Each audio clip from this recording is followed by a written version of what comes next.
So hello. All I did tonight was my eyes. Right, so I feel like doing makeup. Anyways, I haven't done a video for a while. I'm listening to Leonard Cohen, sing Hallelujah. Hanging out with my girl Wanda, who made me a wig. Wanda made me a wig, like she made me, like actually made it. Like, it was really cool. Anyways, like, I love my friends. I got all these friends. Sometimes they irritate me because they're moody and shit, but they love me, and I love them, you know. But, so, I haven't made a video for a while, so, I had problems with my sound, like using my tablet, my new tablet, and I had problems where I made this one long video, and it actually kind of came across kind of shitty and catty and angry, so I was kind of glad that I had to delete it. But my whole thing was about this whole postmodern, Marxist, neo-Marxist, Comrade Putin, bareback on a stallion, ideologue of resentment and envy called privilege, you know. And,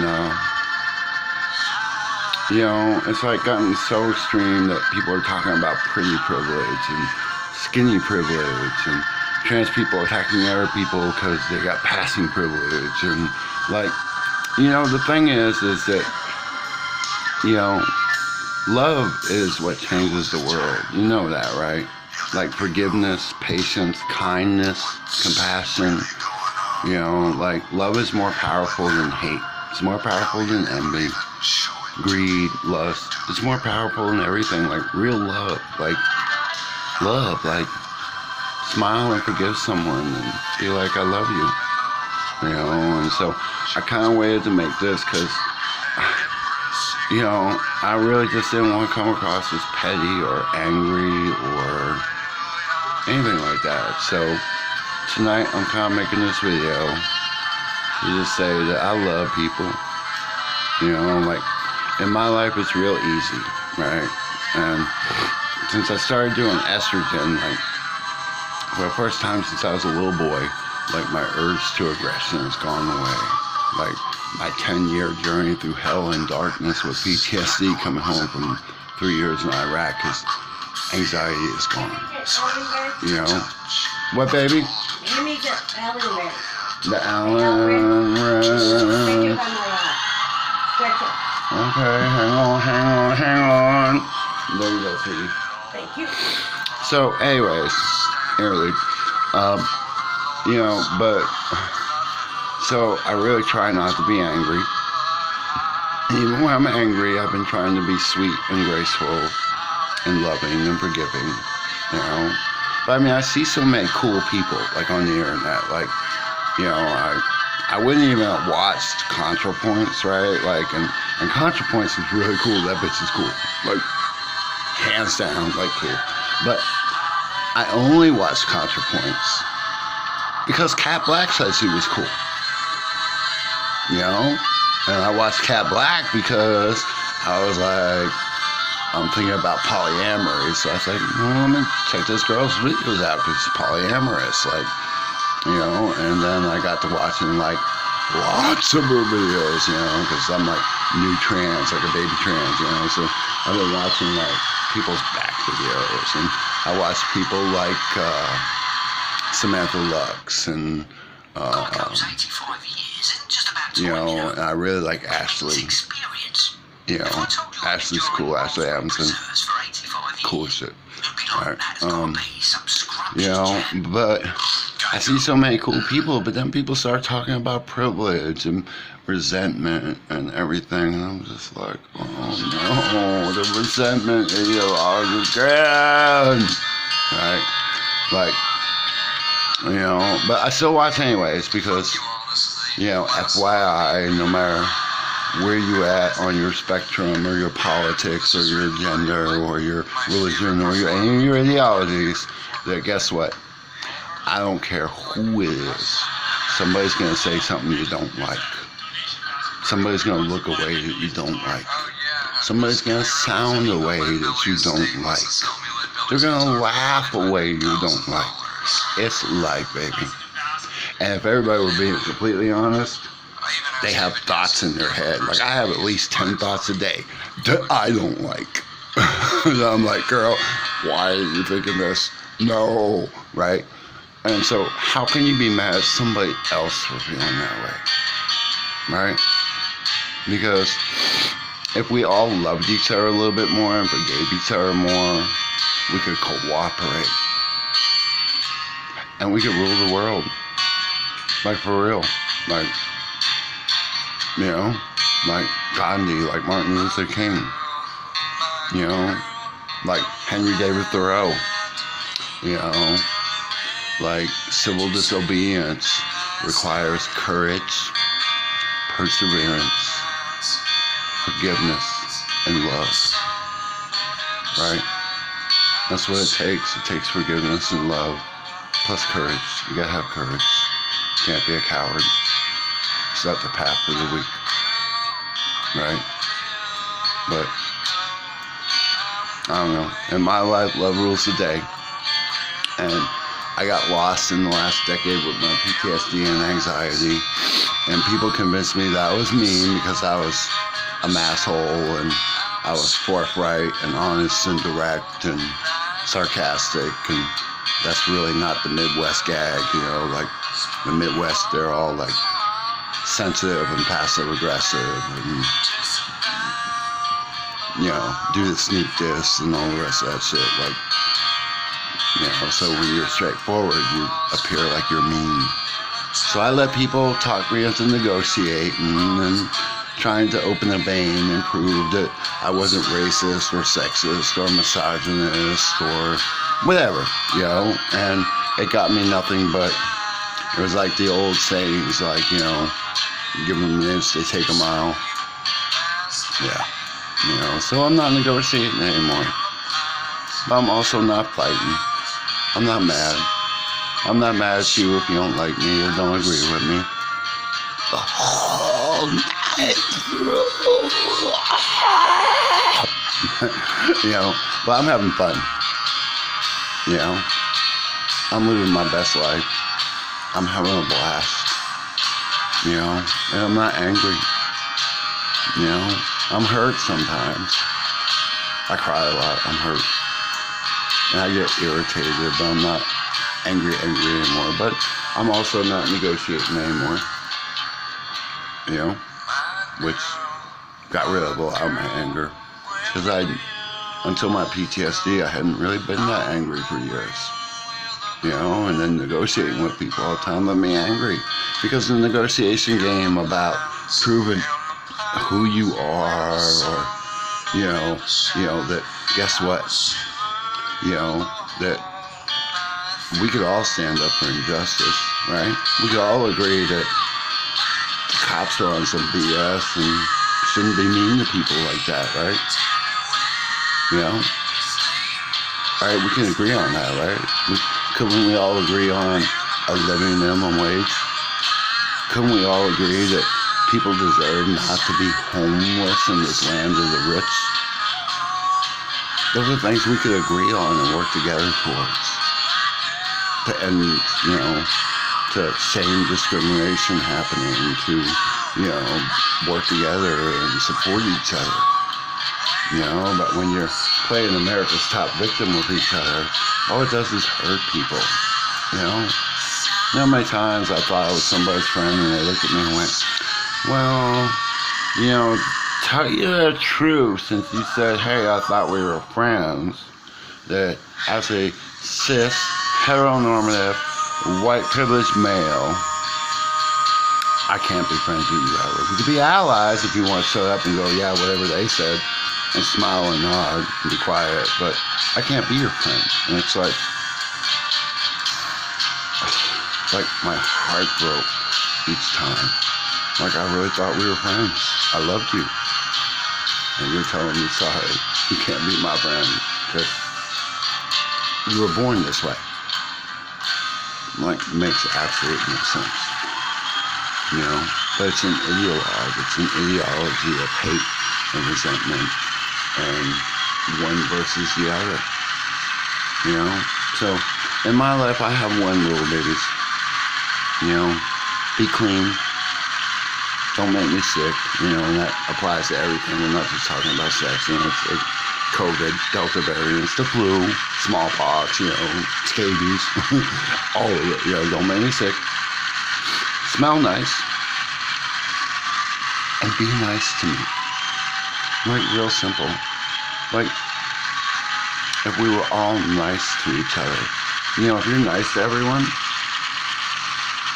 what can anyone point at you and go, you are the evildoer, right? Just be nice. It's a real simple formulation. You know, if you were talking from the, you know, the Western Judeo-Christian perspective, you would say, love the Lord God above none other and love your neighbor as yourself. In other words, be nice. It's simple, really. It's so simple, people screw it up all the time. And the shame of it is that most of the people screwing it up are really good people. They're really good people. Like, there's more good people in the world than there are bad people, but people screw it up, overcomplicating it. And with all these complicated ideologies, just be nice. Well, anyways, you don't have to like me.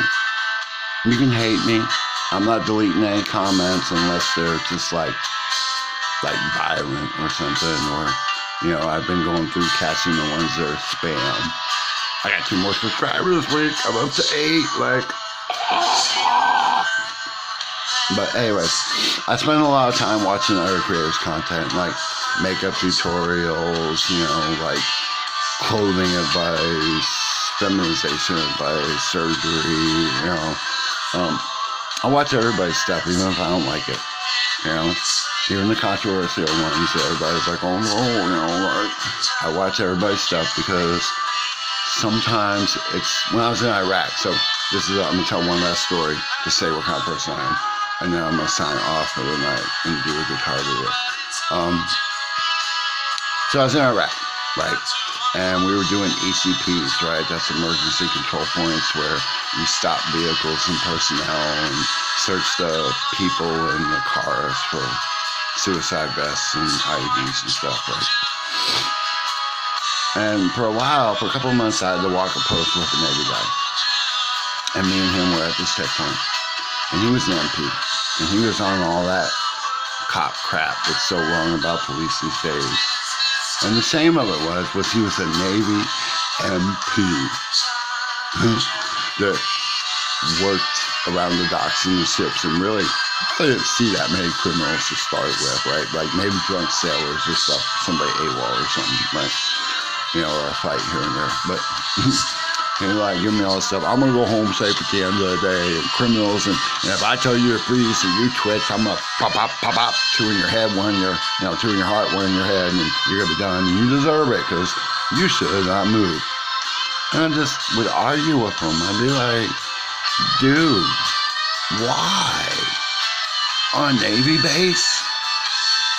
Where people have already been searched? Like, how often do you see a shooter scenario on a Navy base? Like, for real. Like, last one I remember hearing about was that Army dude that went nuts down in Texas on Fort Bliss, right? And those are even isolated for the military, because usually that kind of thing doesn't happen, like, generally speaking, in the military. It's not a realistic thing day to day that somebody's gonna go nutso and shoot everybody, right? You know? And military people carry their guns out in the open. You know? So, I mean, I'm like, why? He's like, because that's how it is, man. 9/11 terrorism, and criminals might shoot me if I'm not vigilant. And I was like, bro. And this dude really did not like me. I mean, he was like white, corn-fed, blue-eyed devil, you know, like God, country, apple pie, and screw dirty hippies kind of thing, right? And one night he looked at me and he said, Murphy, he said, I don't understand, man. What's wrong with you? I said, this whole list was what we're talking about, right? You know, when people tell me something's wrong with me, I'm like, you want the whole list? I got it. It's alphabetized, itemized, subsections, paragraphs, anecdotes, footnotes, everything, right? He was like, the normal person hangs out with people they have everything in common with. He said, you seem to enjoy talking to people that despise you and have nothing in common with you. And I said, well, bro, I said, it's kind of like Shakespeare said, that there are more things under heaven and earth, Horatio. I think it was the Horatio he was talking to. So there are more things in heaven and earth than can be dreamt of in your own philosophy. Which is a nod to that there are so many damn variations in this world of truth, of reality, of perspective, of religion, spirituality, metaphysical ideas, existential ideas, emoting, that if you only surround yourself with people that agree with you 100%, you have a very unreal, false nature of reality. Because everybody doesn't feel the same. Even amongst the major political party, religion, people group, whatever, there is so much variation. There's so much history, so much archaeology, so much writing, stepping back into antiquity, that even today, with billions and billions upon people in the earth, that there are so many points of view. That if you hanging out with 100 people or 10,000 people of a people group that agree with you completely, you have a very insular view of reality. And so I told him, I was like, I like hanging out with people that are extremely different than me because it improves my perspective and it keeps me real and it checks my ego. Right? Because when people agree with you, you don't have to think about anything. You don't have to grow. You just stagnate. It's inertia. Now we're back to science, and science is a motherfucker. It's a bitch, right? I know. It sucks. Science sucks, right? Especially when you want an ideologue, science sucks, right?